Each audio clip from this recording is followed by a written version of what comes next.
안녕하십니까. 메타그래마 저자 최현숙입니다.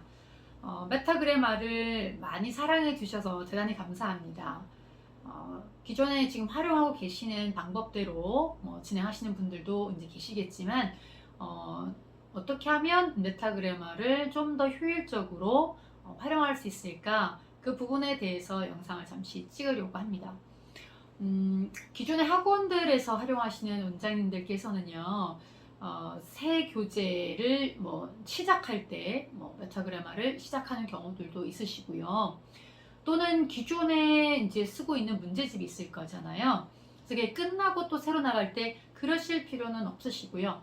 빨리 학생들한테 공부를 시켜야지만 좀 더 탄탄하게 지금부터 계속 쌓아갈 수 있는 공부를 할 수 있으니까 저희 학원 같은 경우에도 기존에 이제 문제집들에 보면은 순서대로 이렇게 나와 있을 거잖아요. 진도가 처음부터 굳이 아니더라도 메타그래마에 있는 순서랑 일반 시중에 나와 있는 문제집의 순서가 똑같다고 보지는 않잖아요. 비슷한 경우들도 있겠지만, 그래서 활용할 수 있는 방법은, 혹시 기존에 이제 문제집을 사용하고 계신다면 명사 파트를 진행하신다 그러면 명사 파트를 문제집을 풀기 이전에요, 메타그래마에 있는 명사 파트를 설명을 하는 거예요. 제가 이제 메타그래마 같은 경우에는 전체적인 문법, 그러니까 우리가 독해라든가 특히 이제 문법 문제에 내신이라든가 그다음에 수능의 정도, 또는 토익이나 탭스 같은 경우에서 나오는 문법적인 부분들, 그러니까 영문법이라고 하는 부분들을 공부를 해 갈 때 있어서, 해 나가는 데 있어 가지고 전반적인 내용들이 다 들어있다고 생각하시면 돼요. 그러니까 문제, 그러니까 시험 대비용으로 그렇게 했을 때 학생들이 문제집을 풀기 이전에 그 개념을 설명해 주는 거죠. 그래서 그 개념을 이해시키고요. 그리고 이제 문제 풀이를 같이 하는 거죠. 그런 식으로 공부를 시키면 굳이 새 학기에 또 새 학년에 이렇게 시키지 않으셔도 된다는 거죠. 그래서 기존에 하고 계시는 그 문제집 같은 경우에는 그 전체 각 파트에서 전체를 다 담고 있는 문제집은 사실은 거의 없다고 보시면 돼요. 그러니까 레벨별로 레벨 1, 레벨 2, 레벨 3 해가지고 거기에 이제 맞게 문제 그 개념이 좀 쪼개져 있거든요. 그래서 이 메타그래마 같은 경우에는 저는 개인적으로 초등학교 5학년부터 저희 학원에는 이걸 활용하고 있거든요. 전체를 초등학교 5학년 같은 경우 전체를 다 가르치는 건 아니에요. 5학년에서 그래도 좀 이해를 할 수 있겠다 싶은 그 내용들, 명사 파트 나오면 명사에서 명사의 정의, 명사의 역할, 그 다음에 명사의 종류, 그 다음에 복수형 만드는 방법, 몇 가지들이 있잖아요. 그런 몇 가지들은 이제 가르치는 거죠. 중학교 1학년 정도부터는 거의 다 가르치는 편이고요. 몇 가지 조금 어려운 거 빼고는요. 그래서 그 개념을 아이들한테 숙지시키는 것이 가장 중요한 문법을 정리할 수 있는 방법이에요. 문법 실력이, 우리가 보통 학생들이 학원에 오래 다녔지만 문법은 못 되는 거 아닌가요? 문법은 정리 못하는 거 아니에요? 이런 학생들 얘기를 좀 많이 들었거든요. 그러니까 학원에서 방학 때마다 문법 특강도 하고 5번, 6번 특강도 하고 학원도 다녔지만 문법은 뗄 수 없는 거 아니에요? 이런 얘기를 사실은 왕왕 들었어요. 근데 사실 문법은 뗄 수 있거든요. 이 메타그래마가 문법 전체를 거의 담고 있다고 생각하시면 돼요. 그러니까 이제 수능이라든가 그 다음에 내신이라든가 그런 경우들에서는요. 그래서 가장 중요한 건 아이들한테 숙지시키는 거죠. 그래서 그럼 숙지시키는 방법이 수업 시간에 설명을 했다고 해서 다 아이들이 아느냐, 그렇진 않잖아요. 그때는 이해를 하는 거고요. 그래서 이 아이들이 계속해서 외우고 공부할 수 있는 환경을 만들어 주셔야 되는데, 저희 학원 같은 경우에는 문법 수업이 일주일에 한 번이 있거든요. 일주일에 한 번이 있는데 수업할 때 개념을 일단 설명을 해주겠죠. 그리고 이제 숙제는 아이들이 집에서 숙제를 풀어와요. 문제를 풀어옵니다. 그래서 개념 설명하고 그 다음에 이제 문제풀이를 같이 하는 거죠. 자, 그러면 수업이 끝났다.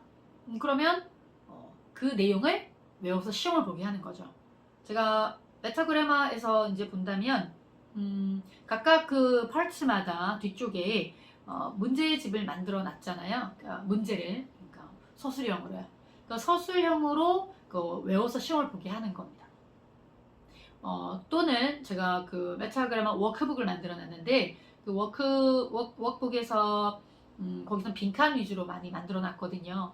그래서 각 파트 하나 끝났다 그러면은 그 워크북을 같이 병행을 해서 그 뒤에 그 빈칸을 채워가는 공부들을 이제 시키면 되고요.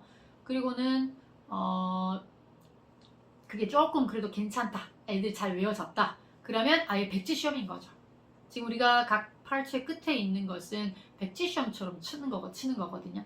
그래서 그거를 일주일에 문법이 한 번 들었지만 주 3회를 온다 또는 주 2회를 온다 그러면 그 일주일 동안 똑같은 문제를 계속 시험을 보게 하는 거예요. 그 다음 주에 또 배웠다 그러면 지난주에 배웠던 거 플러스 또 이번 주에 배운 거. 근데 그게 아이들이 이제 처음에 똑같은 거 일주일 동안 하면 잘 외울 텐데 그렇게 생각하실 수 있는데요. 외우는 걸 좀 아이들은 어려워하더라고요. 그래서 저희들은 만약에 학생들이 공부를 잘해서 잘 외우는 학생이다 그러면 항상 누적해서 거기서 문제를 발췌해서 시험을 치게 하고요. 아니면 도저히 집에서도 공부를 좀 잘 못해오고 또 외우는 부분이 조금 부족하다 그러면 한 파트씩 그래서 그건 범위는 정해주기 나름이고요. 자, 그렇게 해서 개념을 숙지시키는 겁니다. 그래서 학원을 오래 다니면 오래 다닐수록 계속해서 문법 개념을 여기 이제 메타그래마에 있는 내용을 숙지시키는 거죠. 그리고 아이한테 외우게 하고요. 근데 여기 그걸만 잘 외워준다면 거의 모든 문제집에 있는 문제를 다 풀 수 있는 힘이 생기는 거거든요. 우리가 보통 시중에 있는 문제집 같은 경우에는 레벨 1에 있는 내용 가지고 문제 풀고 이렇게 되는 거잖아요. 그래서 한 권 전체 다 문제를 풀었다고 해서 전체 개념을 다 이해할 수 있고 전체를 다 풀 수 있는 건 사실은 아니거든요. 그래서 어떻게 보면 그 개념을 전체 있는 개념을 다 숙지시키고 그리고 나서 문제를 이렇게 풀게 한다면 그러면 문제를 계속 단계별로 풀리고 또 그 다음 문제를 또 다른 문제를 또 풀리고 이렇게 된다면 굉장히 탄탄하게 갈 겁니다. 그리고 물론 그 문법 내용을 안다고 해가지고 문법 시험을 잘 친다 그런 건 아닐 수 있겠죠. 문장에 대한 이해도 사실은 필요하거든요. 그래서 제가 메타그래마 맨 뒤에 부록 부분에 구문독해를 할 때 저희들이 할 때 좀 쓰는 표현들이라든가 문장에 대한 이해라든가 이런 부분을 조금 실어놨거든요. 그래서 그 문장에 대한 이해, 구문에 대한 이해가 이제 필요하고 그리고 사실은 뭐 문법 개념에 대한 이해가 같이 병합이 된다면 문법 문제는 절대 어려운 부분이 아니라는 거죠. 확신을 가지고 이 교재를 학생들한테 공부를 시키셔도 좋을 거라고 저는 생각을 합니다. 왜냐면 거의 모든 내용들, 시험에 나와 있는 거의 모든 내용들이 다 수록이 되어 있고 그리고 접근하는 방법적인 부분도 이제 설명은 좀 되어 있거든요. 그래서 그 공부를 꼭 시키시고 그래서 학생들도 많이 도움이 되고 그리고 학원에도 좋은 이 학원에 가면 굉장히 실력을 탄탄하게 꼼꼼하게 잘 만들어 갈 수 있는 학원이야 라고 조금 잘하고 계시겠지만 플러스 될 수 있는 그런 요인이 될 수 있을 거라 저는 생각을 합니다. 자, 혹시나 궁금하신 점들이 있거나 방법적인 부분을 좀 궁금해 하신다면 따로 연락을 해주시면 친절하게 답변을 드리도록 하겠습니다. 그 학원 번호나 또는 베스트 최연숙 학원 이렇게 네이버에서 검색을 하시면 학원이 나오고 학원 번호도 나오고 하거든요. 그래서 질문 있으시면 언제든 연락 주시기 바랍니다. 네, 감사합니다.